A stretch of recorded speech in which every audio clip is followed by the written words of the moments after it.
Good evening বন্ধুরা। তো দেখো আজকে হচ্ছে আমরা মেলায় এসেছি। তো এই যে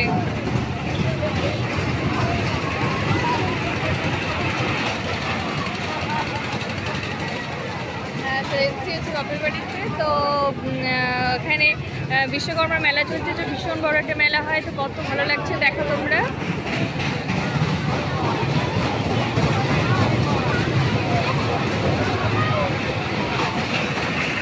তো আমার ছেলে এবং আমার বোন হচ্ছে ট্রেনে চেপেছে, আমি চাপলাম না কারণ আমি পরে চাপবো ভিডিও করার জন্য। তো এই যে দেখো